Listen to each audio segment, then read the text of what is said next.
Good God, this cannot possibly be happening. What the hell is going on with you guys? Everything was going right until you beat Chicago, and then after that, you ain't done nothing but get raped. One game after another. Put that shit away. Welcome, ladies and gentlemen, to the Hockey Happy Hour. We are live from the BMW of Atlantic City Studios here in Mount Ephraim, New Jersey. I am Matt Sassuti. This is Mikey Klinkoff, the resident Penguin lover. And we got Brian the Darkwing Daily behind the board, who should be joining us on camera just moments away. But before we get into all of that, let me introduce you to our sponsor, Scanzano Sports Center, located at 5 Carnegie Plaza in Cherry Hill, New Jersey. You can give them a call at 856-889-3434 or visit them on the web at www.scanzanosports.com. And oh my God. Oh, man, such promise at the beginning of the season. Such a good start, a great start even.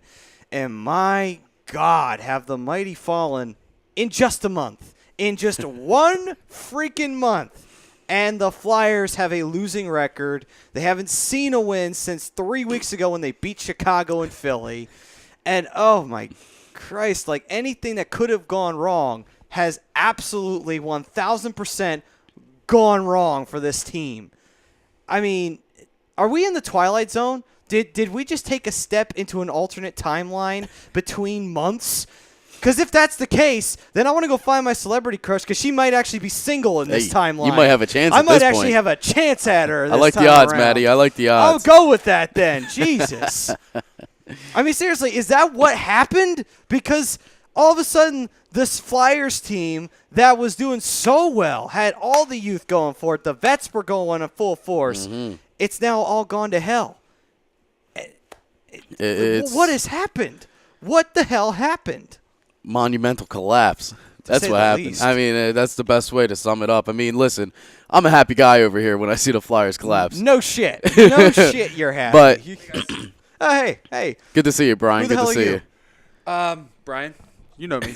Brian? Yeah, everybody knows you. We all know Everybody you. knows me. I don't know anybody named Brian. That's not true. Stop it. So, Mr. Darkwing, what's your take on this? On the Flyers, it's the same thing as I was saying a couple weeks ago. The problem here is secondary scoring. You're only getting scoring from one line, and it's very, very obvious. And, you know, when your top three guys are combining for, almost 90 points between the three of them, and then your next closest guy is, 12 points 14. on the year? 14 Simmons, points on the year? 14, yeah. Yeah, that's a problem. It's a major problem, and Anaheim's got the same problem. So, I mean, scoring has to come up. I mean, teams are scoring on you. You got to be able to keep up, and the Flyers aren't doing that. Very true. Yeah, that's the thing, though. But the thing is, I mean, some games they have been scoring goals, but they're not scoring enough. That's the problem. I mean, you know, I don't like watching you guys, okay? I'm sorry, Maddie. But when I do watch a game, and the last two games that I have seen against the Islanders and against the Penguins was big leads, 2-goal leads going into the third period, and they blow it. I don't know if it's a conditioning thing or if they just, you know. That's been their MO for the last couple of years is they can't finish games. Right. That's don't play their 60 problem. minutes. Yeah. And I know before the show, me and you were talking about it, Brian, that, some of those goals that the Penguins scored were puck luck goals. I mean, they were obviously. I mean, a puck just flies over Elliott's head and goes in the net. I mean, that doesn't happen every game, but apparently to Elliott it happens 90% of the time. Yeah, but I mean, it's just I don't even know how to explain it. It's just they're collapsing in the third period when they need to come out stronger than the other team, and they're just not doing it. It's not even just the fact that they're collapsing. It's the fact that the whole team just decides to shut down at the very end of the game. It's just like, oh, you know what? Who cares? We got this one in the bag. Like, no, you stupid motherfucker. That is not how this works. You play a full 60 minutes.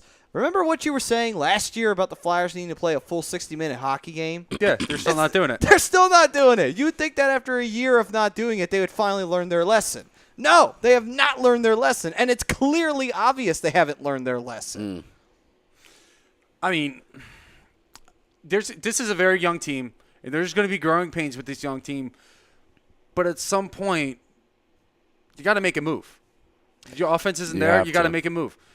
Stop giving guys like Matt Reed time on the ice. Stop giving guys like Dale Weiss time on the ice. They don't deserve. They're not scorers. They're not scorers. They're not goal scorers. I mean, they're not going to produce points for you. And that's the other thing too is the Flyers have all their sniper talent, which they have none of on the pro roster, is all down in the minors.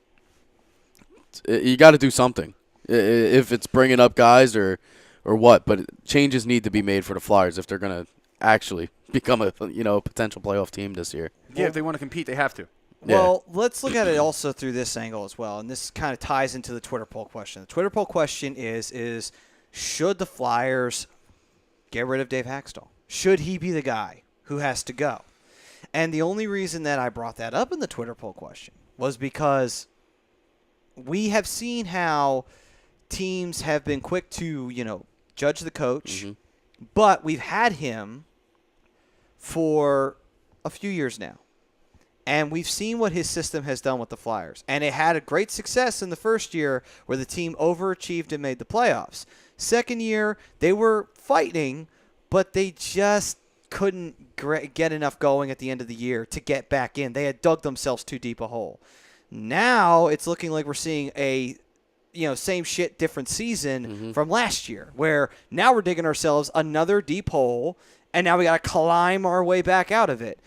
If that is a continuing trend here with this, do you think that maybe Dave Haxtell's system isn't working with the Flyers? Or do you think that the players themselves are not playing the game that they should be playing? I think it's a mixture of both, but I don't think Haxtell is the issue. I think the issue is relying on some of the other coaching staff that has been there that hasn't really worked well with Haxtell in his system. Guys like Ian LaPierre. Special teams has been horrible this year too. So you got to point the fingers at other people other than just Dave Haxtell. Like I understand he's the guy. He's the guy. But yeah, I believe this is the last year of his contract anyway. You might as well just let him finish it out. Maybe bring in some other coaching coaches and replace like guys like LaPierre, maybe Knobloch. I know he just came on this year, but try there and bring up a couple other players like Vecchione, maybe even Pascal Labarge, Phil Myers. Like, change up the personnel. Yeah, I mean, to me, everything's always going to fall back on that head coach, and this reminds me of the Penguins a couple years ago when Mike Johnson was the coach. And, the first year we didn't look bad. Obviously, we were, one and done in the playoffs like we were a couple years with Bylsma as well. But next year, Johnson just shit the bed. The whole team played horrible. The system wasn't working. We look real bad. We fire him. We bring in Mike Sullivan. We win 2 Stanley Cups. The team looks great. I mean, obviously this year we've been battling a couple injuries, key injuries. Malkin's been out the past couple games, a lot of defensemen out. We lost a lot of players, didn't get any back. But, it's just to me it's all on the coach. And they know how to use their players, and that's a great thing that Sullivan did. And what did Sullivan do? He brought up a lot of the babies. When he brought up the babies, the team started working. And, that's something that Haxtell, I think he's got to do. Well, I'm going to ask you guys this question because a lot of the comments, which I'm going to get to in just 1 second here, is a lot of them are saying, okay, we fire him. Who do you bring in? That's the hardest part. Well, you said that's the sad part of that. If you do pull the trigger and fire Haxtell, you better have a replacement ready. Because there's no way in hell that you can do the whole, we'll just promote the assistant coach and then he'll get the job done. No, that's a terrible thing to do. You have to bring somebody out from outside the organization if you're going to want change. Yeah, absolutely. And that's the perfect example of when you fired Pierre Laviolette, you did not have a backup plan. You gave it to Craig Berube, and what happened? I thought that was wild, by the way. When they did that, I was mad at the Flyers organization. I was like, dude, Peter beats us. He knows how to beat the Penguins. He's a great coach. I mean, he's doing great in Nashville, too. That was a dumb move on the Flyers' part, especially after 3 games. Exactly. They lose their first 3 games. All right, that's just the beginning season, jitters that, you got to shake out. And they canned him after that. I was like, what are they thinking? It was a knee-jerk reaction, and I think that half of the knee-jerk reaction, it wasn't just from the fact that the Flyers had a bad start to the season. This was a holdover from the year before. Oh, yeah. When Lavi was in charge in 2012, the Flyers beat the Penguins out of the playoffs. They go to the next round, and what do? They once again lay a big old egg against the New Jersey Devils, which unfortunately has been habitual for the Flyers in history. I think that was somewhat the problem. The fact that they had gotten Brizgalov and they thought they had solved their goaltending problems. Turns out they just worsened the problem. They were humongous problems. And then, and then adding on to that, then they didn't have a great preseason because, that's what you should base all of your starts on is Never your base preseason. preseason. Are you kidding? No. What the hell is preseason hockey anyway? I've never even heard of it. And I think all of that was just to stem from the fact of Ed Snyder had put pressure on Paul Holmgren to find a goalie, thinking that Brizgalov was going to solve the problem. Not only that, you traded away Jeff Carter and Mike Richards, which I thought was stupid to do in the first place. And I know everybody can. Maybe not Mike Richards. Well, people can. Okay. Mike Richards was not a bad captain. Yes, he had his problems off the ice. All right, let's talk about that. Yes, he had his issues. Him and Jared Stoll became fast friends in L.A. Yeah. Well, Jared Stoll, too, yeah. He had his issues as well. And I think he just recently got in trouble with the law, too, with that as well. But nonetheless, with all that being said, after getting rid of guys like Jeff Carter, who was a tremendous goal scorer for the Flyers, to go along with that, you also get rid of your captain, Mike Richards, in exchange for, Pronger. Yes, Pronger's a great person to be a captain of, but at the same time, he got hurt. Yeah. And he could never get back defenseman, onto the ice, Yeah. And that's not necessarily on Holmgren because who would have been able to tell that a puck to the eye was going to cause Pronger's career to end. But that's a shame, too. At the same time, though, all of that on top, Snyder putting pressure on Holmgren, I guarantee you half of that was because of the years of not winning the Stanley Cup with Lavi. 2010, after that, you go to 2011, and you lose in the semifinals to Boston. Again, none of that is on Lavi. The team around him, we did not have solid goaltending. We never did under Lavi. When you have Michael Leighton carrying you to the Stanley Cup Finals, you know that you're not having consistent goaltending. You also know that defense in front is playing good when you got a scumbag like AHL goaltender, AHL career goaltender, killing it. Yeah. But that's all on top of that. But yeah, let's jump into some of these comments here. Mikey Klinkoff, who's sitting right here on the couch with us, referring to our poll question: should the Flyers find a new head coach? You said yes. I'm saying yes. I'm saying no because of lack of availability out there.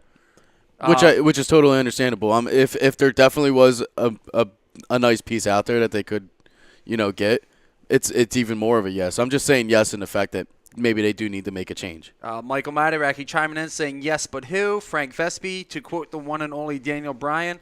Yes, yes, yes. Keeps going for a couple more yeses. He also goes on to say, however, who would be the best coach available for a young squad? The tricky part is that a lot of the coaches that would be great for a young squad are already taken. And we're talking about guys like Mike Babcock. He's on Toronto. He's been doing great with them. Ken Hitchcock retired, As a Flyers fan, what about the option of Dan Bilesma? If he's available, I love to take Danny, a job. man. I know Danny's got a job on, I believe it's NHL Tonight on the NHL Network now. Yeah, but he's on one of them. Would he, if the Flyers offered him a job and he took it, how would that make you feel? Dan Bilesma being the coach of the Flyers, it would be odd. I could say that it'd be the strangest thing in the whole world. But him as the head coach, I'm not sure. And the reason why is again, and I hate to say that his Stanley Cup year was just him getting lucky. But in a lot of ways it was because the Penguins just killed it in that year in the playoffs. Don't get me wrong. They had their struggles. But no matter what, though, Detroit could not deny them. Couldn't deny Marc-Andre Fleury is a better word for it. And that team just crushed it in the playoffs and wound up winning that Stanley Cup. After that, though, yeah, they had great runs and they still had great seasons. Oh, yeah. But they never got back there. They never did. No. Then they found ways to lose to teams they shouldn't have lost to. But that's the hardest part for a Stanley Cup winning team is to get back there and do it again. True. I was quite surprised that they did it last year again, but this year's a whole different season. I've been saying it since the beginning. It's a whole different team. I don't see the Penguins reaching it. Obviously I want them to, but no team. I'm speaking the truth. Yeah. So no team has three-peated in years. Even the Islanders? The Islanders, because the Oilers didn't even do it. Yeah. So it's a long time since then. But Ryan, we also have Tom Arnone chiming in saying fire the players, which is kind of what I'm saying. Bring in different personnel. Obviously, the roster you have isn't working. Yeah. I mean, So- if your players aren't playing, obviously it makes your coach look bad. But then again, it could be the system that they're trying to run too. It so. could be, but I mean, this team is a retooling team. It's a rebuilding team. Oh, You yeah, gotta bring in definitely. the young players. Definitely. But again, it's a tough line to walk because it gets a lot of gray, muddy area when you talk about, okay, who's to blame here? Is it the coach or is it the players? But here's the thing, though. You could kind of lean a little bit more towards the players. And here's the reason why. This roster for the primary has been through 2 coaches, and we haven't even hit double-digit seasons. Nope. So there's something to be said for that. Third of all, the organization really had no idea what to do at post-Lavi because clearly that was a knee-jerk reaction. All that combined together with players who clearly are not getting – either they're not getting the system or they will not get the system – it's not helping anything. And I think it's a problem of the players. My personal opinion on that. Because, again, something has got to give here. If you have a good enough talent roster that's willing to, subscribe to a theory of success, then technically things should be going right. Technically, things should be correct. And even though, and to say this, though, it's not to say the Flyers have been blown out in every game. The Flyers have been in every game. They've been and all close games. Been leading They've all most been of these close games, games. by the way. So really, if anything, it's the Flyers not being able to finish games that have been their biggest issue here. Does that fall onto the coach, or does that fall onto the players? That definitely falls into both. I was going to say it's definitely both because it's the coach that's got to put out those right players at the right time. And if he's not doing that, then your team's going to lose games. It's all about the matchups at the end of the game, You got to tire out the other team's best stars. And if you're not doing that, you're not going to win games. Right. But it seems like they're getting too tired. Your guys' top line is too tired for the end of the game, and they're blowing it. Every game has been blowing it. The last couple that I've seen, like I said before, they have these chances to win games, close them out, and they're just not doing it. Yep. Stupid penalties at the end of the games, all that comes with it, Yep. So Got James Wilder chiming in. Prescott out with injury, which is good news for everybody. I mean, I've been looking. you're a I Cowboys haven't fan. seen anything yet. So He also goes on to say, no, he doesn't want to fire Dave Haxall because there's no better option out there. I agree. But I mean, like I said, if there was, there's no doubt I would say can him. Yeah. But that's just me. And John Burke goes on to say, Flyers still beat the Pens, which I agree, but puck luck cost the Flyers the game. You could say whatever. I'll roll with you a little bit there, Brian. I mean, it's the truth. Prescott ain't hurt. He just threw a pass to Bryant. Don't lie to us.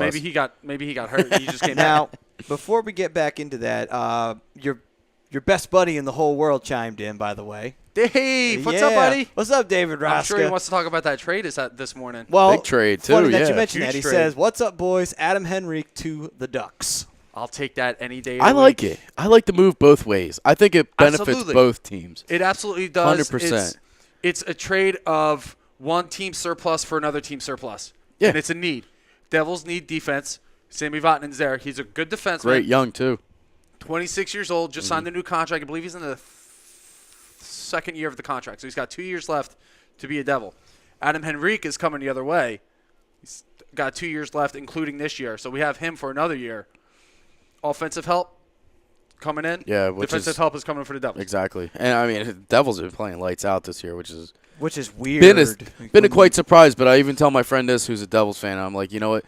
You guys do this every year. You guys are at the top of the polls every year. The Olympics, the All-Star break happens. Yep, right down to the bottom of the Atlantic. Right down the shitter real fast. Like the Titanic here, all right? No, it's true, every though. time. Every time. You're right on that one, though, Mikey. It's a good thing, though, we can at least agree that the Devils can kiss our ass. But here's the thing, quite though. frankly. The Devils are playing good hockey right now. Oh, yeah. No doubt. Nico's been a breath of fresh air. Jesper Bratt has been really good He's for been that amazing, team. yeah. They got the young talent in place, and this is going back to what I'm saying for the Flyers is bring the young talent up. Stop relying on guys like Matt Reed, proven year after year that he's a flash in the pan. Well, that's why he had 5 goals last year Listen, in the first 5 games, and that's nothing why, after. And that's why we put him down. The game's a speed game, and that's one thing I noticed. I'm going to keep going back to the Penguins, but that's one thing that changed. When they brought up their young players, it was a speed game. We were so much faster than the other teams, and that's something the Devils did.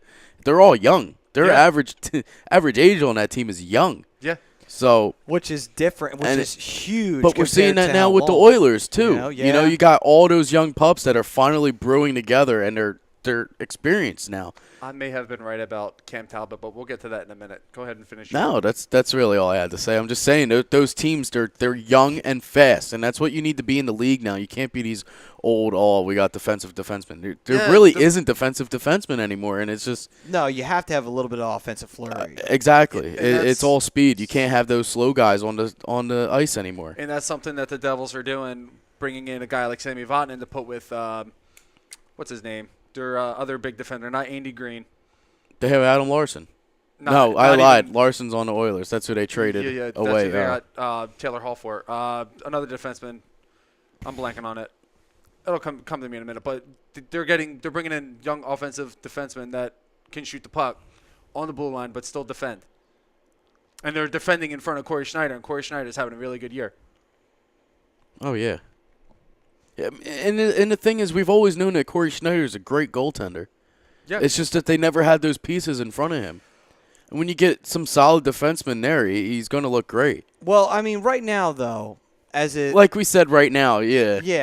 Let's right not now. jump to. I mean, I like to. Again, we harp on the Devils are playing really great. They're playing really great now. Yep. Problem is that could have a big backlash at the second half of the season when they go into a long slump. Now, that's one good positive thing I can draw out of the silver lining here from the Flyers going through this terrible slump, is that if you go through a really bad slump now, that would hopefully work the kink out, and then as you go through the rest of the season, you don't go into a slump like this again. And if you're going to lose, you only have, at most, you lose 2 straight, and then after that, you're right back to winning. That's your hope, that this is not a trend that's starting to pick up here in Philadelphia. Damon Severson is the player that I was thinking about. Yeah. But with that being said, why don't we kick into the debate of we've been talking about firing Dave Haxtell and such like that. Let's talk about the games themselves. We talked about the Penguins game. They got beat by the Sharks 3-1. Which, unfortunately, the Flyers were just on the receiving end of a pounding at the end of the day. They lost an Islanders game, 2 Islanders games they should have won. And then you lose to Vancouver 5-2, who have been playing very well as a rebound year for them in a lot of ways. Vancouver's been a surprise. One of my surprise teams this year. They've been playing great. Yeah. It's weird. It's the young team. It's starting to gel together. And guys like Brock Boisier, who had a really nice goal in that game, they're producing.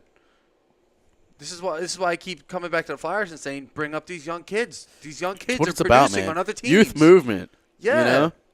Well, here's the other issue that the Flyers find themselves in is contracts. That's the problem they put themselves in. They put themselves in way too many long-term contracts, which now unfortunately prevents you from being able to do these kind teams of don't moves. want that. And and you can't really trade them because teams are going to look at that and just they're not even going to sniff at it for like 2 seconds. They're going to that's stupid. I'm not going to do that. Well, Why I mean, would for guys like Dale Weiss and Andrew McDonald, I see that. But a guy like Matt Reed, his contract is okay. You could probably trade him off for a late draft pick and bring up a young stud. Well, he got sent to the minors anyway, so I was kinda hoping it somebody was doesn't gonna even claim really him. matter. No one's going to claim him. Why would they? I was just hoping. I Wishful thinking. You want him a little bit there? You think No. maybe? Yeah, Matt actually, he Reed's does. garbage. He secretly desires Matt Reed. He secretly does. At the beginning It of all last year. comes What out was right I here. saying? It all comes out. You remember what I was saying last year at the beginning of the year? I'm like, oh, yeah, look at Matt Reed, 5 goals in the first 5 games. How long is this going to last? Not. Before he just – which he did. Oh, man. Naturally. I mean, guys like Vecchione, they need to be up here. Yeah. That's basically what I'm saying. Well, yeah, absolutely. They need snipers, and the And- Flyers don't have any. Guys like Sam Moran should also be up here, too. But that's another story, and that's another debate for another time. Andrew McDonald, you son of a bitch. Which, funny enough, they said, like, oh, well, Andrew McDonald's back from his injury. It's all okay. The team's happy to have him back. Like, well, we're not happy to have him We're back. not winning games. We're not doing a We're damn not doing thing. nothing. Yeah. I love it where they're like, oh, and I love it when JJ says, and I love JJ, but man, does he get too homerish sometimes. And he's talking about like, oh, well, Andrew, he does play very positively on defense. Since when? When has he ever done anything positive for the team at all? The man is fucking awful at the position. He hasn't been good since he's been a goddamn Islander. Like, seriously. And even then, he wasn't that good. Well, let's Isn't see he one of your captains? Yeah, road games. Road game captain. Only road games. Okay. Okay. Filppula has it when they're at home. To be honest with you, too, I think they only gave that to him because he's the only one who's played more than 3 years in the NHL. Really, honest to God, I think that's the only reason why. All right, before we jump back on topic here, let me real quick. Val Filppula, with the way that he started off the season, better than you expected? Yes, absolutely better than I expected. Because I know during the offseason we were discussing maybe shipping him off for something, but I think he's been one of the more pleasant surprises as far as depth goes. Yeah, he's kind of tapping into his old Detroit Red Wings days in a lot. Yeah, in shooting a the lot of puck ways. when he needs to be, Yeah. making good crisp passes, which is he's known for that. He's a playmaker. Yeah. Great face-off guys, and win a face-off. So, just want to get your opinion on that so far. No, 2 I've months been in. very pleased with Valtteri Filppula. I have had no issues with him. He is the least of my worries on this Flyers team. You know what was scary? I was at the Colorado Avalanche game a couple weeks ago, where they lost 5-4 in the shootout. I'm sitting there with my buddy, and I'm telling him they're circling around. It's Val's line, and I'm like, somebody needs to get in front of the goddamn net. 2 seconds later, Val's there. Boop. Puts in the first goal. I'm like, see, see what happens. Come on. It's funny when you got hockey minds like us and we're watching him. Like, get in the freaking net. Get in front of the freaking net. That's something else that the Flyers don't do very well. Oh! is putting guys in front of the net. Don't get me started about putting guys in front of the net. Not just on the offensive side, on the goddamn defensive side too. When getting in front of people that are in front of the net. Have you seen some of the goals that they've gotten scored on them? I have. There not. is nobody there for miles and miles on Did you see end. Crosby's game winner? Yeah. Unfortunately. Pretty nice goal. I It gotta was give in front of credit the for net. I'm No way sorry. covering him. I'm sorry. Yeah. You get my point, though. Shut up. Just give me my shine while it lasts, okay? That's the first time we won in Pittsburgh. Like, you guys are. That's your home stadium, okay? No, it's not. Not Yeah, for it the is. Not You for the last season, it hasn't been. You guys 15 crushed us last year. now. Did you forget that? 4-1 or something like that. That's good. Yeah. For a road team. But seriously, though, the last time we beat you guys was in Philly, so I don't really necessarily think Pittsburgh's our home away from And home again, anymore. 2 years in a row, you guys go and take out Matt Murray. What the hell is wrong with you It doesn't guys? matter because you still wound up winning the fucking cup You're anyway. true. Tristan So it Jarry doesn't made a matter. couple of nasty and by the saves. way, it Yeah. helped you guys offload Marc-Andre Fleury, by the way. I didn't want to do that, though. Oh, come on. It's okay. It's fine. He's hurt. He's hurt anyway. right? Again? So there you he's go. back? I thought I he know was. they- I know Malcolm Subban's been playing, right? I know they have got like 5 injured goalies. They're in their like 6th straight. Well, I know goalie he off had- LA, I know he and had a they're still winning concussion. hockey games. It doesn't matter. The Golden Knights have won how many fucking games at the They're beginning nasty. of the year? They can't lose at home. Like I don't. They're what- nasty. What is it with? Is it? That's it's, mine. Go. Boof. Yeah, it's like blown. Why can't the Flyers make a team like this? Yes. Why can't they? These guys did it in the fucking expansion draft for crying out loud, and they traded away half the people that they got in it too. I recall saying that their defense was going to be good at the expansion draft. Okay, A lot fine. of- Great, lot of great, veterans. great. Yeah, The solid trophy's veterans. in the damn mail. All right, fine. You know defensing. All right, whatever. Back to the point I was trying to make earlier. Point is that not only have the Flyers been terrible at getting guys in front of the net on the offensive side, they've been terrible at keeping guys out of the front of the net on the defensive side. And that has led to many a goal being scored on either Brian Elliott or Neuvirth. It doesn't matter who's in goal. And it just leaves open opportunities. What the hell is going on? Play your damn position. You are a defenseman.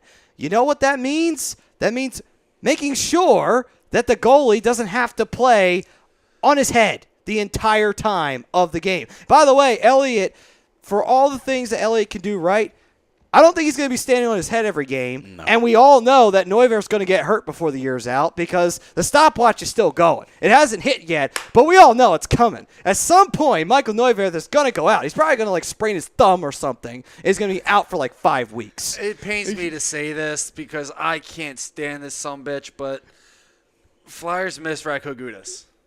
He's that physical presence that's going to clear out the front of the net. You want to talk about a scumbag? I know he's a scumbag, and I hate saying that he's a missing piece. But Oh, by the way, I want to get you guys' opinion on this. That penalty that he took and that game misconduct and that suspension he got, do you think that was on purpose? Because I don't.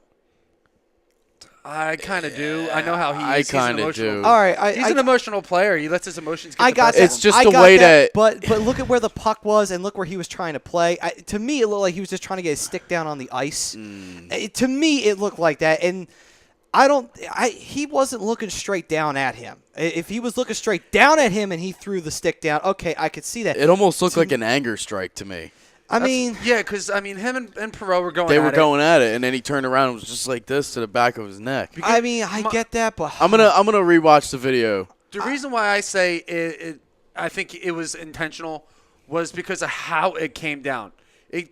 If he was just trying to play the puck, he would have came down on a different angle. But he came down square with his neck.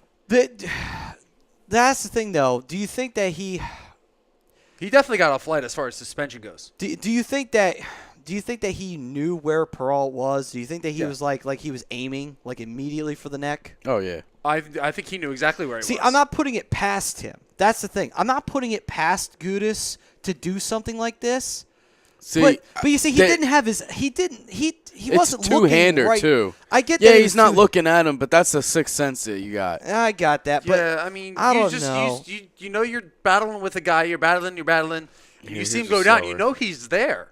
It's not like he hits the ice and slides away. You know he's there. I get that, but it just I don't know. It Yeah, just seemed come like, on.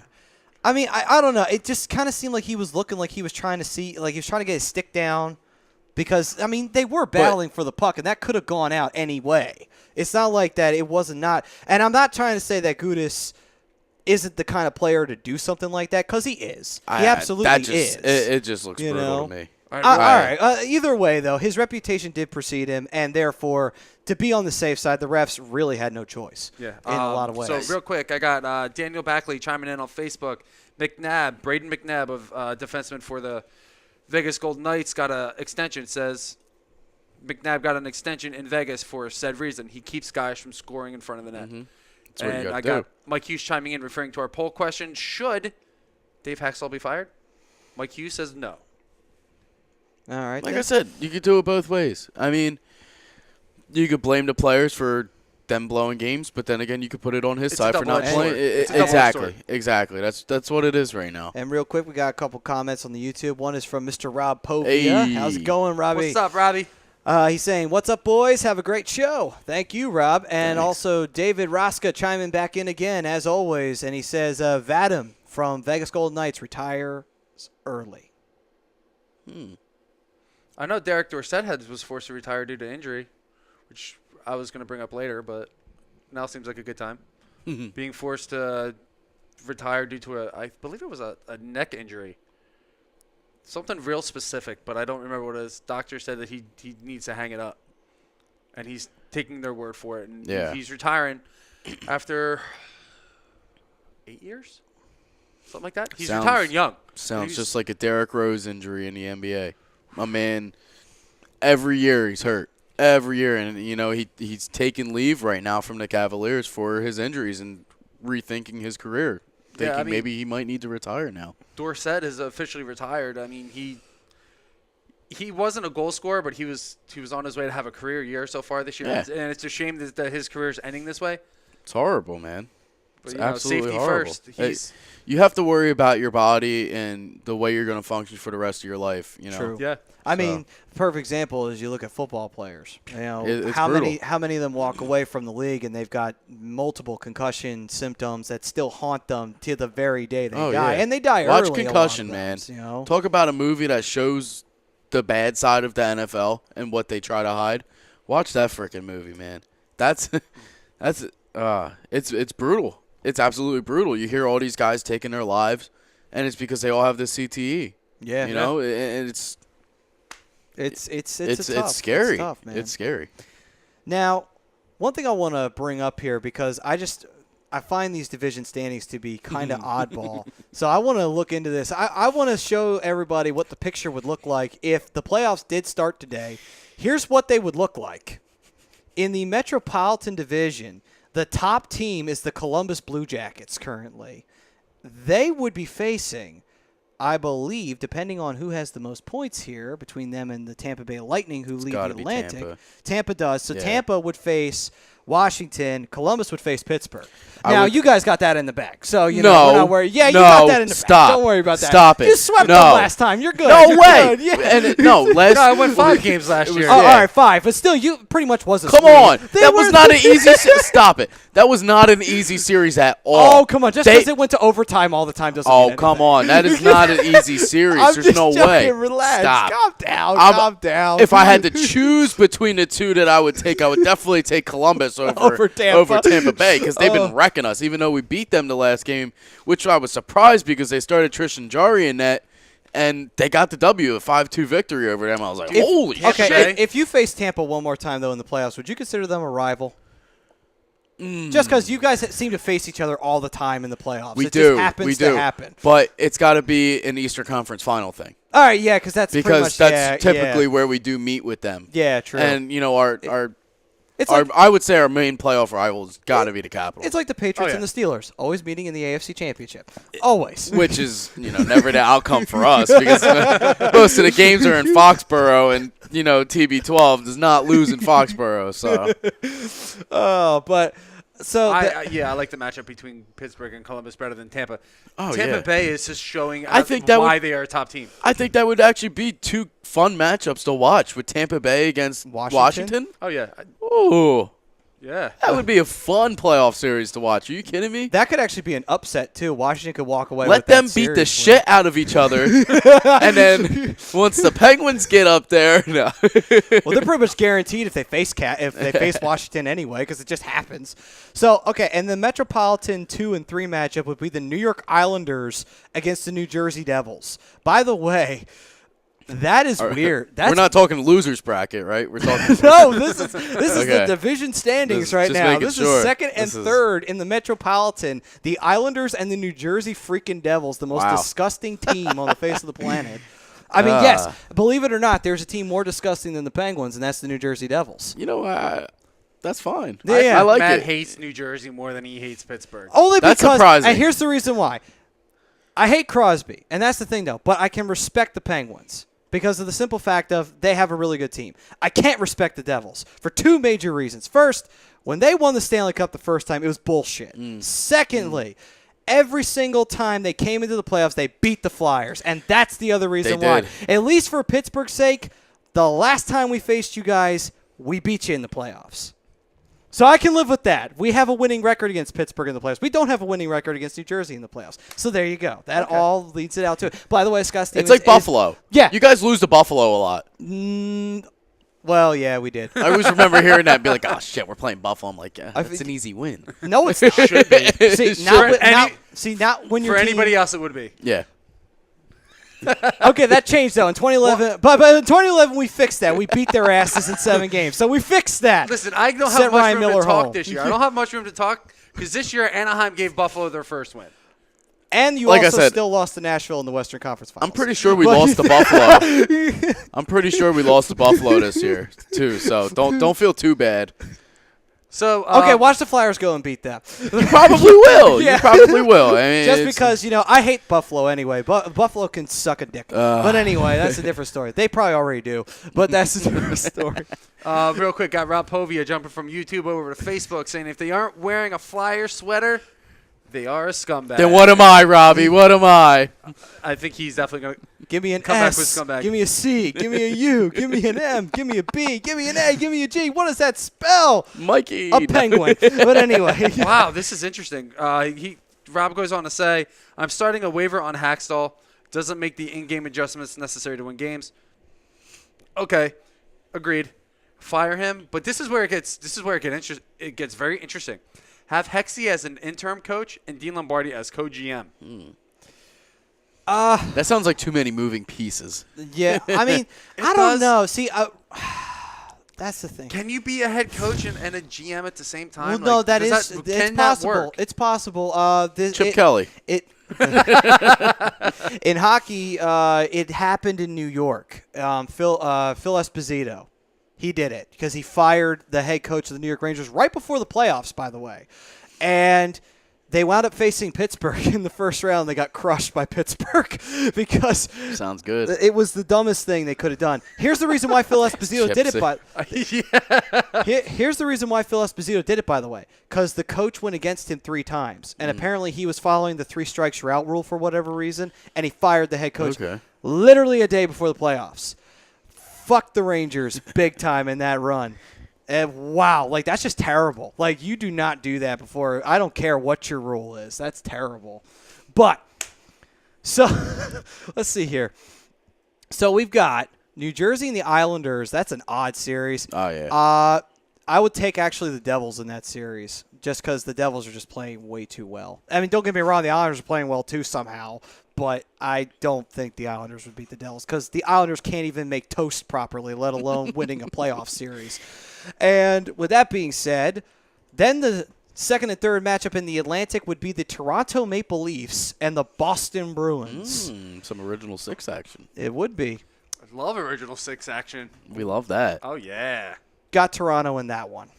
Yeah, right now, definitely. Yeah, I would go with Toronto all the way on that one. I don't think we can debate that.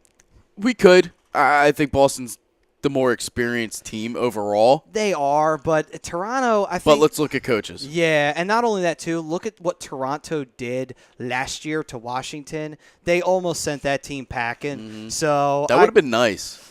I would have, instead of it doesn't instead matter. of that, It really doesn't matter. You wound up having a classic series that you won again against the Washington Capitals. Again, yeah. Like, you know what I'm going to do? Just because you're here, I'm going to look at the history books and see what your actual playoff record is against the Washington Capitals because it's probably just sparkling right now. I know in the last 10 matchups, I think they're 9-1. See? There you go. That's all you need to know. I think the last time it was back in the 90s. Actually, I think I know what year. I think it was 93. It was. I know Mario was playing. No, it wasn't 93 because 93 the Penguins got stopped by the Islanders. Never mind, wrong year. I'm trying to think what year it was that the Capitals actually beat the Penguins. They went all the way to the Wales finals too, and they lost. That figures, but even the year they beat the Penguins, they still can't manage. That's fine. They still can't manage. They're becoming. Hilarious. They're becoming to me a team that I hate more than the Flyers, which is impressive. Well, that makes sense. I hate the Devils more than the Penguins, and then you hate the Capitals more than Pittsburgh. No, See, that's the weird part about it. Even though they're Keystone State rivals, it's almost like the Flyers and the Penguins aren't necessarily the major rivals of each other. No, not anymore. Not really. And they were in the early, 2010, 2011 era. Like around that time period. Yeah. I remember being in high school and my one friend being a Flyers fan. It was just shit talking every day when the playoffs were going on. And of course, he usually got the upper hand because the Flyers were kicking our ass in the playoffs. So yeah, it's funny how that works, isn't it? Like yeah. Come on. Nope, there I am. There you All right, are. there I am. Little technical difficulty. Sorry about that. We can hear Brian now. It has really come down, the rivalry between the Flyers and the Penguins in the last couple of years because Penguins keep going up and up and up. Flyers are on their way coming down, down, down. Well, not down, down, down. But I wouldn't say that. No, it's not the same as it was. Better yet, we're hovering in mediocrity. That's where we are. Pittsburgh is just, they're in another stratosphere right now. So there's... Which I wouldn't even say, honestly, to how bad they've been. We'll get on to it on the other side. yeah, let's save all this talk. We've been having a good talk, but we got to take a break. We have to pay the bills. But... before we do that, let me give you a couple of sponsors before we head on out. First off is Gibson Mayer, LLC, your certified public accountants. They're located at 301 Oxford Valley Road in Yardley, PA. You can give them a call, 215-369-3300. Hey, guess what, guys? Christmas will be here before you know it, and then guess what that means? Tax season is coming around, and you're going to want to be prepared for that because you don't want the government taking more money than they have to. So get Gibson Mayer to make sure that you're not screwed at tax season. Adding on to that, Sports Outlet for all your sporting needs. They're located at 703 Black Horse Pike in Glendora, New Jersey. Give them a call at 856-939-2030. Email them at sportsoutletnj@comcast.net or visit them on the web at www.sportsoutletinc.com. This is the Hockey Happy Hour on A2DRadio.com. Do not go anywhere, folks. We are only getting started here on A2DRadio.com.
A2DRadio.com is sponsored by the Sports Outlet for all your sporting needs. Located 703 Black Horse Pike in Glendora, New Jersey. Give them a call at 856-939-2030 or email them at sportsoutletnj@comcast.net or visit them on the web at www.sportsoutletinc.com for all your sporting needs. The Sports Outlet.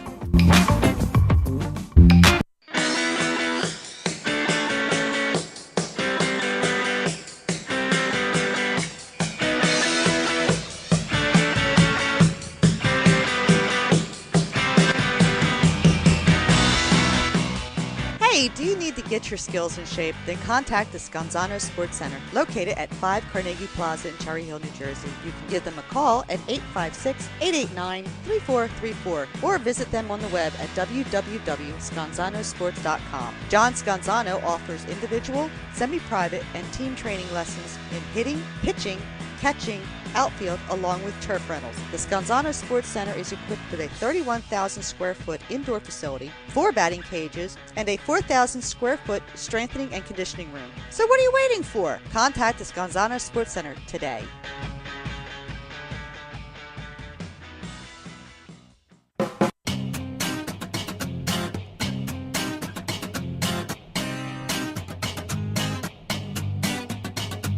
A2DRadio.com is proudly sponsored by Gibson Mayer LLC Certified Public Accountants. Gibson Mayer, located in Yardley, PA, is a leading accounting and business consulting firm with a proven track record of handling critical issues with expertise across many different industries, including construction, distribution, hospitality, manufacturing, real estate, service trades, merchandising, professional services, and professional athletes. Give them a call at 215-369-3300. That's 215-369-3300. Your initial consultation is always free, and if you tell them that Tom and Mike from AM and the PM sent you, you'll receive 15% off all income tax services completed by February 15th.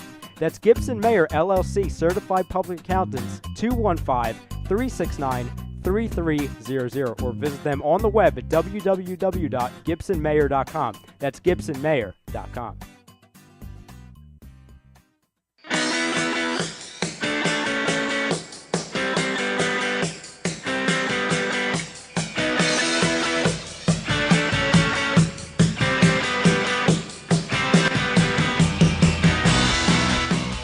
Hey, do you need to get your skills in shape? Then contact the Scanzano Sports Center, located at 5 Carnegie Plaza in Cherry Hill, New Jersey. You can give them a call at 856-889-3434 or visit them on the web at www.scanzanosports.com. John Scanzano offers individual, semi-private, and team training lessons in hitting, pitching, catching, outfield, along with turf rentals. The Scanzano Sports Center is equipped with a 31,000 square foot indoor facility, 4 batting cages, and a 4,000 square foot strengthening and conditioning room. So what are you waiting for? Contact the Scanzano Sports Center today.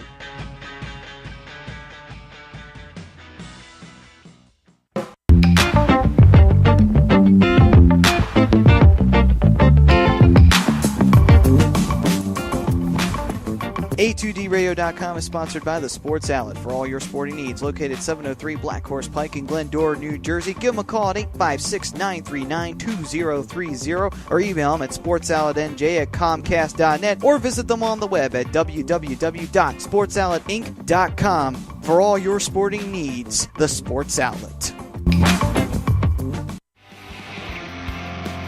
You're listening to the Hockey Happy Hour, only on A2DRadio.com.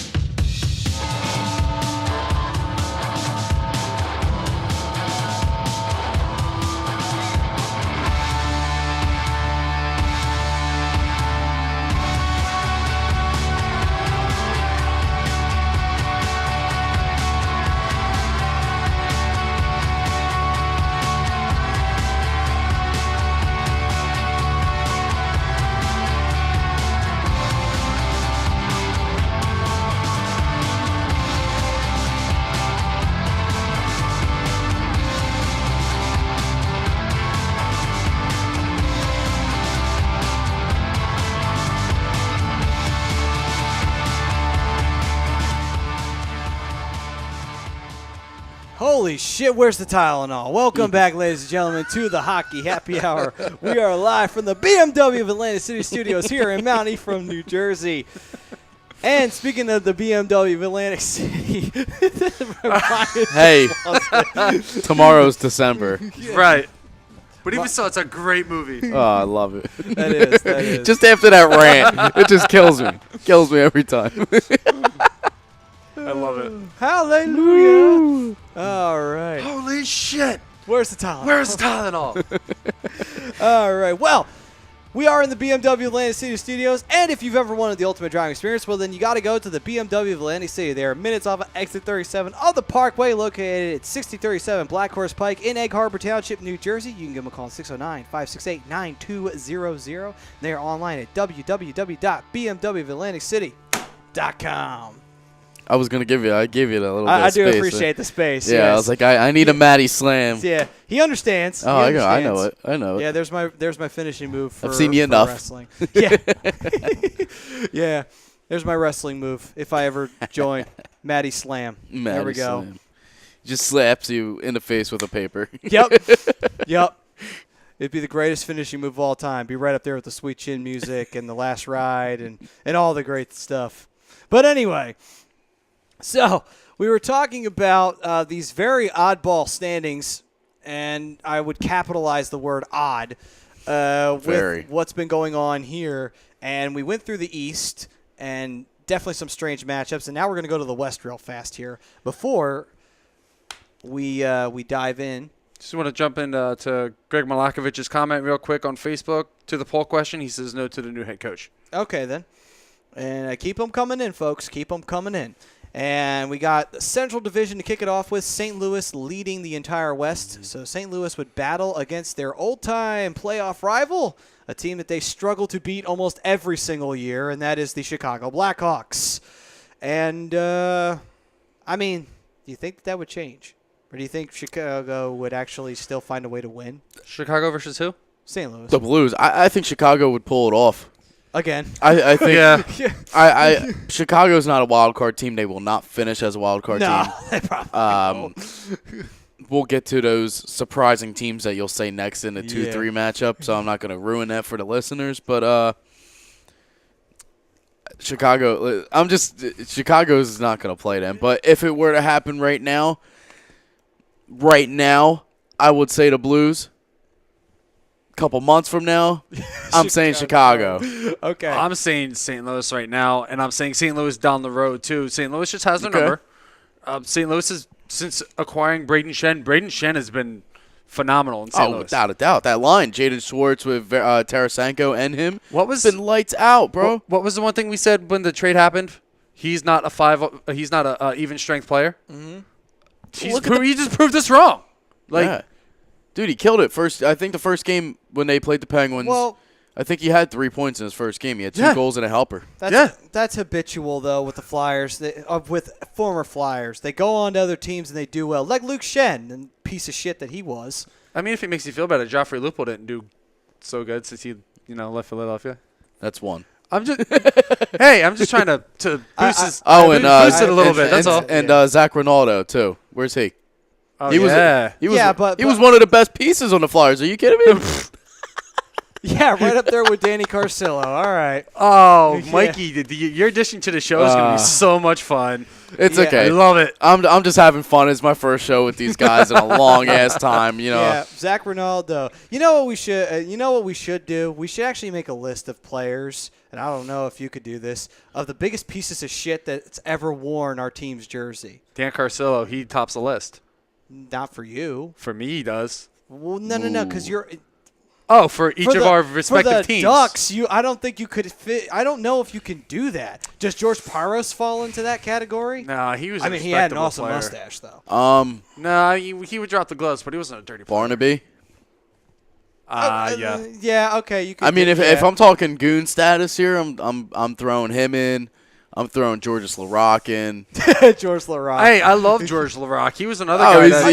He was an asshole. He really wasn't. Like when he was on the ice, he knew what his job was. go out and protect the key players and fight when needed. And that is why we got Ryan Reeves, and I love every minute of him. After every fight, you would see George LaRock get the guy a little pat on the shoulder, the head, be like, good fight, way to go, way to hang in there. So I wouldn't call him a goon or a piece of shit. Okay.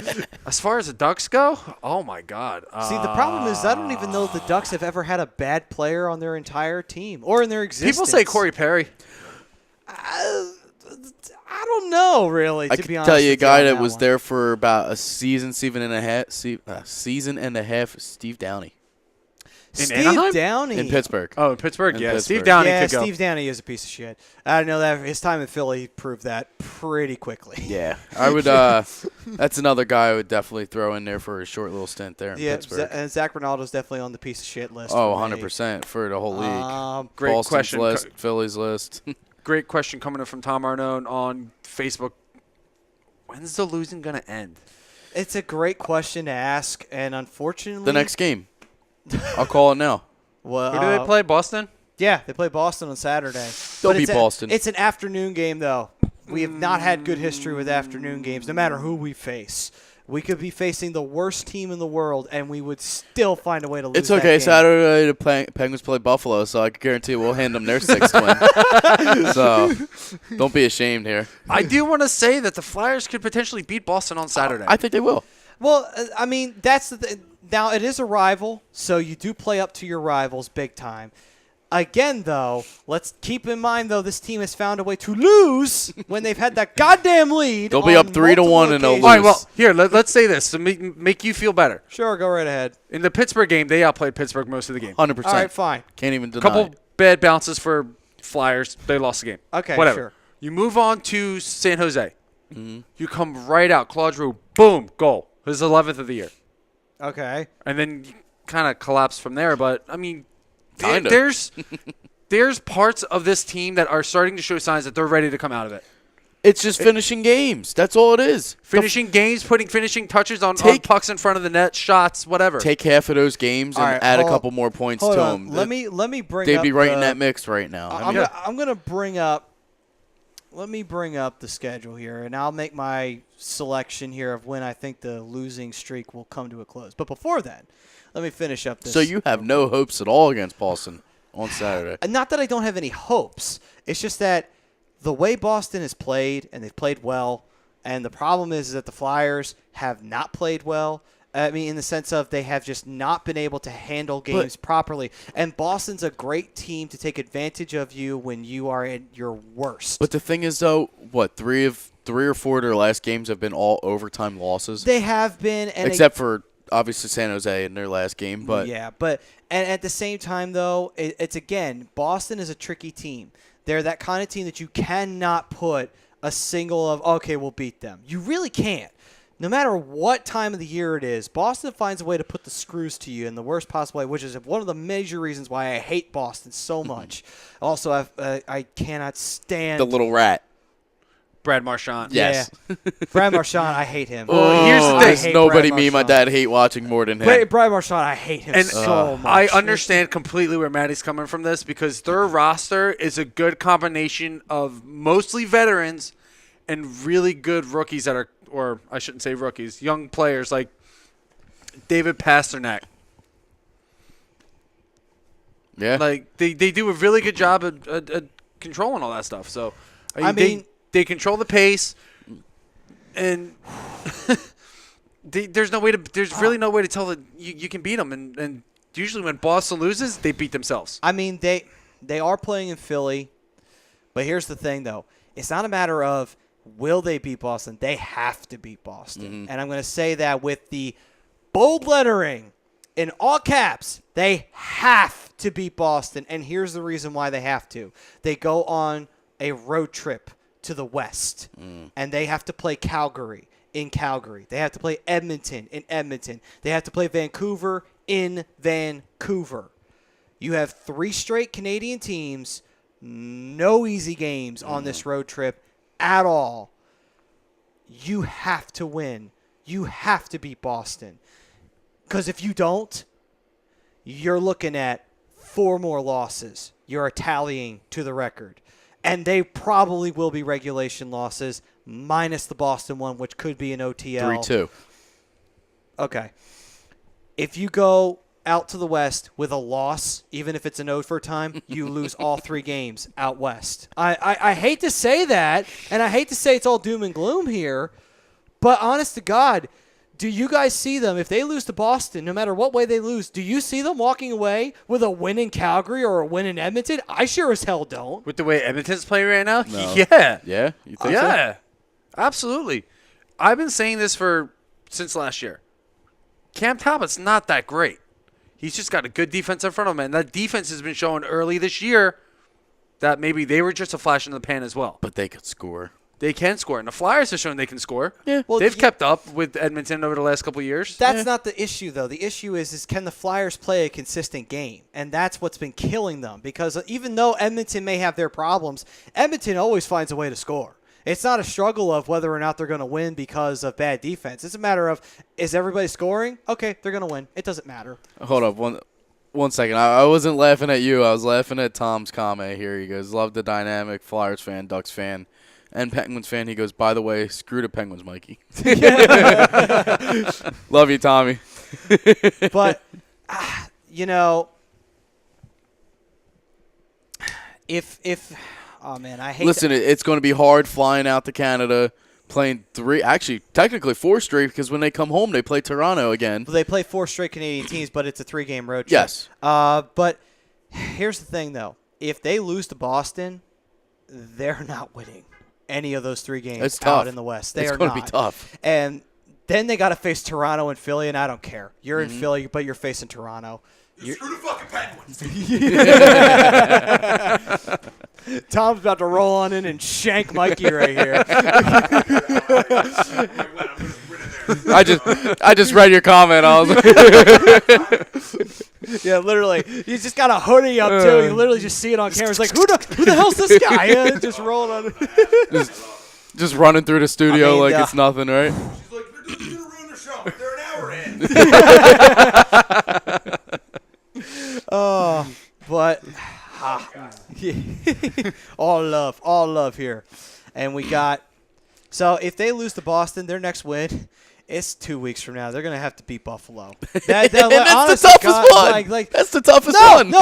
Honest to God, it's not. Honest to God, it's not. You want to know why? Because the Flyers, for whatever reason, can beat Buffalo. That's not the problem we've had over the last few years. That stint's over, right? It has We're not been done. Buffalo. Really has not been Buffalo at all. It's been everybody else. I really think it ends here with Edmonton. I really think that team is going to be the team I that winds think up they're going breaking to win the against streak. Boston, honestly. Which I think they could. Okay. I think they will. 8 games, brother. Okay, this is 8 games in a row they've lost. I think 9. it's – Hold on. I want to take a is time it out 9 from now? this. Oh, shit. We're Sorry, 9 games. All right, fine. I just want to make it feel better, man. I'm sorry. I appreciate it. I love sorry. you, Mike. I love you, Mike. It's all love here. All right, but here's the thing, though. I just want to put this out there. Not only is the dynamic great, but let's just take a look at this. I'm the Flyers fan here, and I'm picking them to win the farthest away. You've got them the closest, and you're a Penguins fan. Yeah. And he's in the middle, and he's Ducks. So, You really think they're going to have a 14-game losing streak? honest to Listen, Christ, the way I mean, they based on paper, I can see it. But They'll win 1 game in this calendar month. Okay? God damn it, they will. And if they lose it to Boston, then they're screwed. They've ruined it. No, I'm actually, kidding. no. It would be. I think it would No, actually. well, technically, though, they have won a game in the calendar month because they beat Chicago. Yeah, the first day. Yeah, they beat Oh, Chicago. I'm sorry.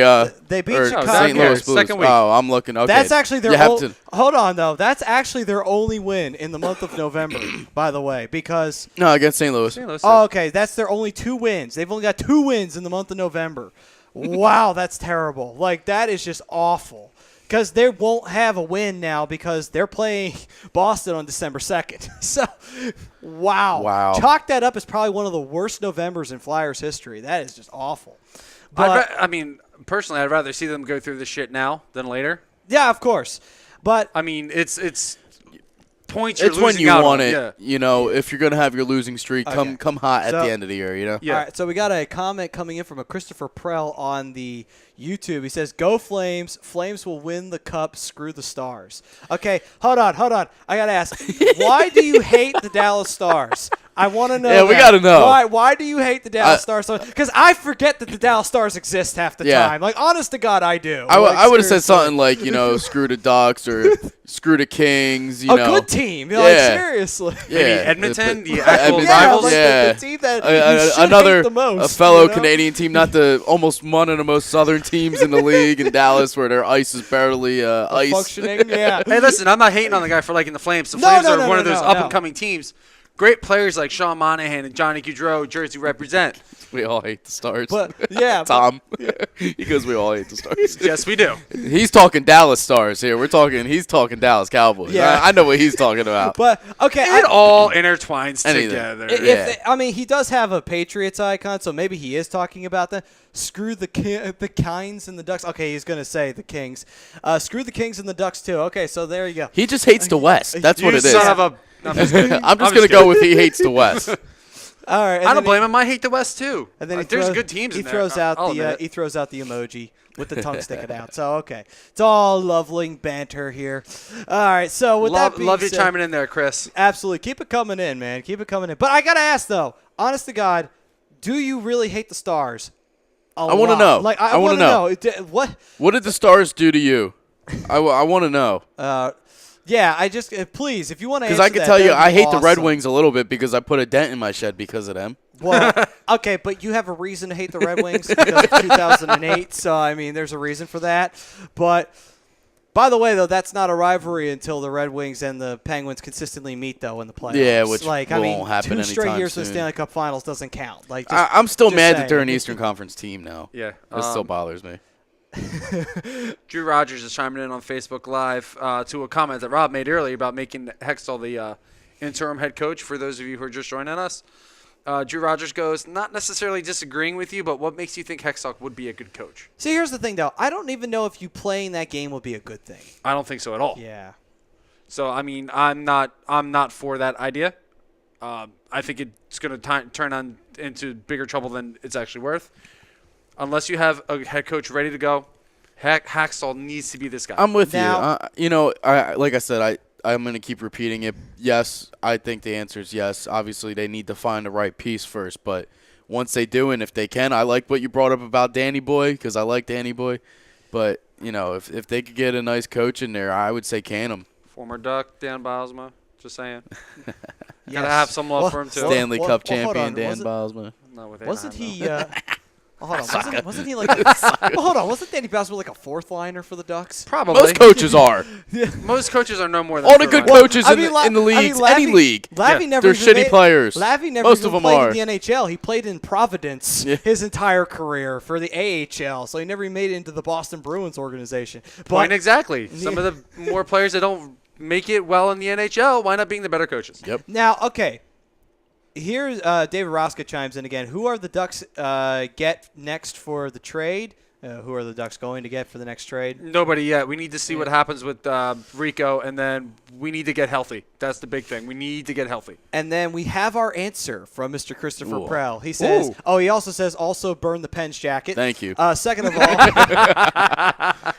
leading off with that, next up he says, yes, because all I hear from my brother is Go Stars. All right. Yeah, sense. it's okay. Adds up. Thank you. It's a brother-brother rivalry. I like it, though. I wanted to know because I very rarely have ever met anyone who hates the Dallas Stars. Here's our next question for you, Chris. Why the hell is your brother's fan a Stars fan? Yeah. Okay.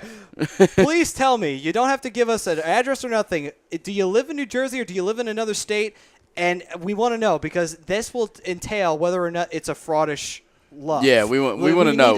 You're in a whole different country here, They boy. probably live in like Saskatchewan or something like that. It's Completely like or they live in way like up northern Canada. Oklahoma City, something like weird where it's like no hockey whatsoever. Yeah, we just we just pick See, teams. If you pick teams out of a hat. Now, This year I got the Flames. My brother got the Stars, so I'm sorry. We're not making oh my funny. God, that's hilarious. But anyway, with all that being said, here it is. Fun His here. friend Gimmel Smith plays for them. Oh, okay, so that would make sense. So. Oh, that's pretty dope. Oh. Hey, you got any connections, buddy? No.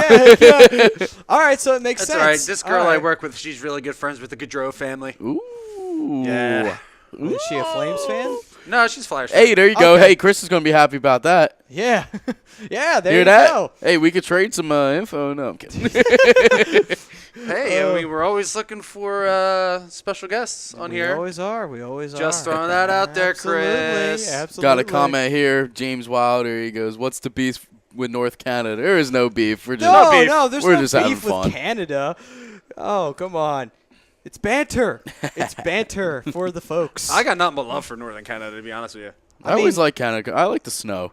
Well, not only that, You know? too, Canada gave us this wonderful gift of hockey. Oh, so, yeah. I mean, without them, this wouldn't exist. Some of my This show wouldn't exist when you think about it, Yeah, honestly. for real, shit. So, yeah, thank you, Canada. I'd be out homeless, like, you know, if it wasn't for this show. Yeah, so thank you, Canada. You have given us a livelihood. No, honestly, I no beef.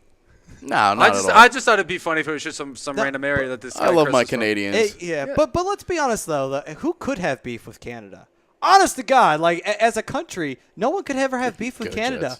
What would you hate Canada for? There's nothing to hate them about. Like, nothing. Honest to God. They have more moose Oh wow! than Americans. Oh wow! What about geese? James Wilder comes back with ha ha ha. I know hashtag Go Jets. Ooh. I think we have a Jets fan in James Wilder. Oh, and I hate the Jets. But And are we we got talking fun- Winnipeg Jets or are we talking New Jersey Jets? No, we can't possibly be talking about that. I'm- no way in hell. There's nobody in the world who is a Jets fan anymore. I am these days. sincerely Like, hoping no he's way a in Winnipeg that- Jets fan. Or are we talking Atlanta Thrashers here? What are we talking? Please, please don't remind me. you make of the that. movement? No, Phoenix don't. Coyotes. Oh my God! Don't bring up that team. The That's original so Jets. old. No. Do not bring up the Atlanta Thrashers. Oh my God, that was terrible. Fun question. Ilya Kovalchuk, man. He was the star there. He's coming Yeah, back and next then, year. then he Yeah, went to he the probably Devils and he will. did nothing. Jake Rice wants to know: are there any Flyers prospects, young forwards that you think won't pan out? Ooh. Oh, Nolan Peck. No. I'm kidding. you shut up. No, I'm just kidding. I You think shut the fuck up right now. about that. I think he's going to be a star. Honestly, I really do. Winnipeg 1.0. Okay, so There you go. I like it, man. That's bold. Yeah. That's real bold. So would that make you a Coyotes fan now? Technically, it would because the Jets moved to Arizona. All right. So back to the question: who's not going to pan out? Because I'm going to get distracted. Oh man, that's a good question. Which young Flyers young forward is not? Do you think won't pan out?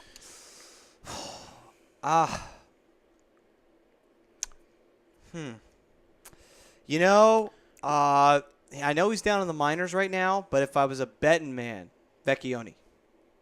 That's an interesting one. That's my bet. That's my bet because I don't think Konechny wouldn't. He's shown way too much already. See, that's who I was going to say. But you know But that's what? the only names I know. But you know what though? I think Konechny's shown a little too much though for me to say he would be a bust. And also I would say, you know, if anybody had a chance, it's Vecchione, only because college players, and this isn't to say Vecchione's like that, but if Matt Reed is a perfect example of this, great 1 year, terrible the rest of his career. Just saying. Just saying. As a measuring stick, if you would, of college players in recent years for the Flyers. Although Gostisbehere is a better example of that. You might call me bold for this one, but I think it might be TK. Travis Konechny. I See, think he might be the one that That's doesn't who pan I was out. saying. But I mean, don't like, know. I'm not too in depth with your guys' teams. You know, I don't so know. I would see the thing is though is that I would say TK, but no. And the reason why is because I think he's shown a little bit too much of what he can do for him to be a bust. Because there is something there. It's not like there's nothing there at all. I mean, you know, we're not going to know for sure for another couple of years from of course, TK, but yeah. I mean, just from what we've seen now, we know what he can do. We've seen it in juniors. We've seen it in last year in his rookie year that he can play. But where has he been this year? Okay, that's why I'm thinking maybe TK might be hold, that guy. But again, though, and I'm going to say this Yeah, again, 9 points. sophomore slump. Well, that's why I'm saying give it another couple of years. Yeah, and then give we'll him another. give him, give him another we'll have couple an answer of to that years. question. That could possibly be it because I mean, Gostisbehere's been slowly bouncing back because of that bad year he had, which was last year. Going real quick, James chiming back in. Honestly, I follow the Jets lineage and Jets records. That that ends when they left and restart when they came back. No Thrashers or Coyotes. okay. Ooh. Yeah, I like that. All Okay, right, that's so fine. Keeping it real. Gotcha. real quick, as I was reading that, Jake Rice chimed back in with, he agrees with me. He's gonna say TK reminds me of a very much of, wow. I just can't read. He reminds me very much of Leighton. His first time up, he's quick, gets changes, and cannot play defense.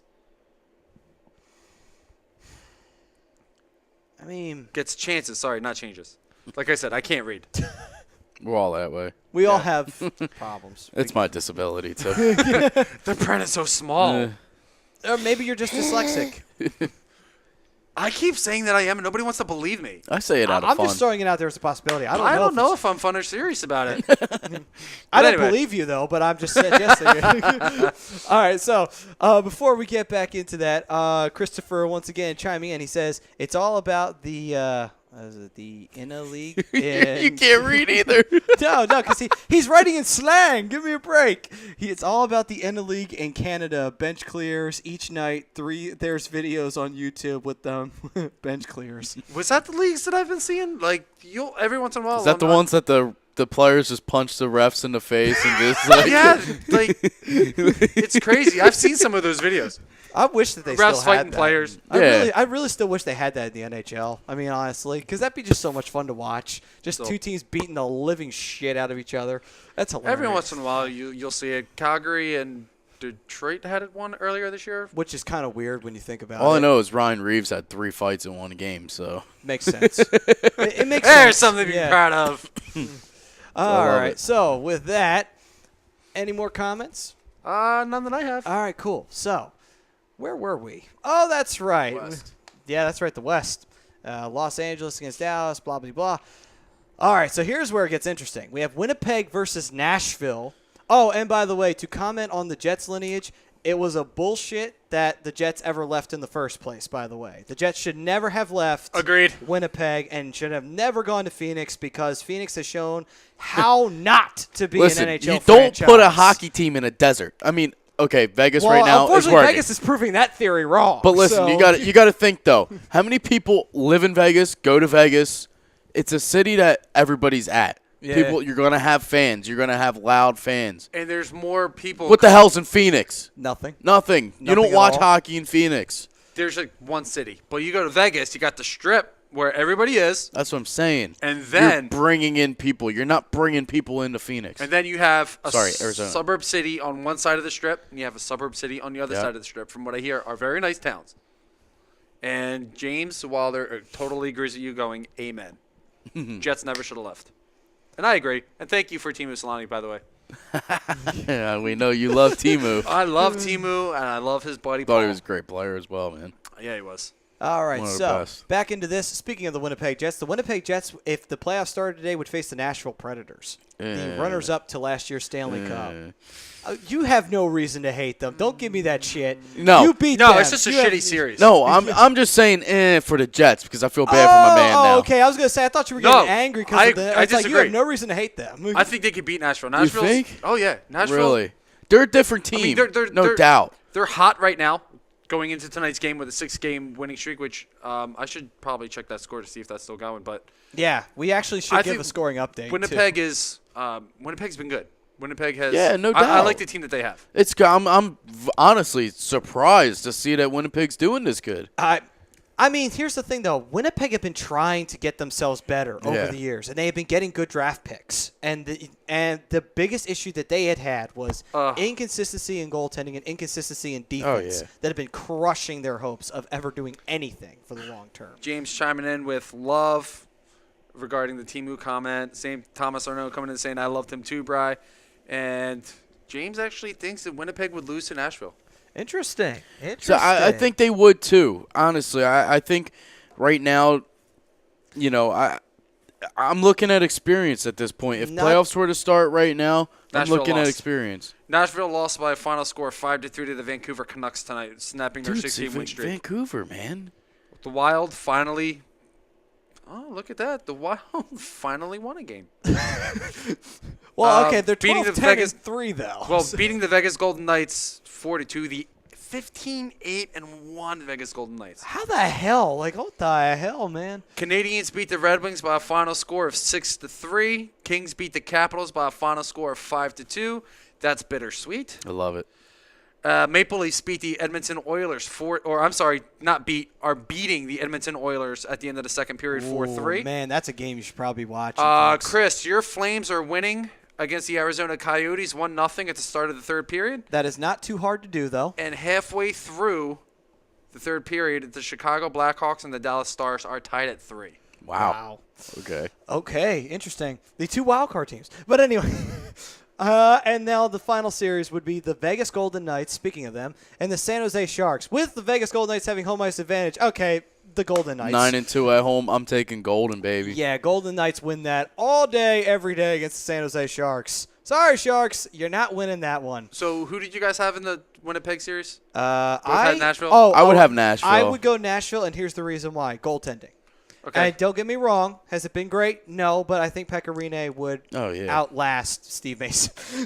James Sharman back in with Nashville wins in 6, but Winnipeg wins a couple. Yeah. Yeah, All why right. not? Why not? Now, moving on. David Roska chiming in. Korea and Solani. Love them.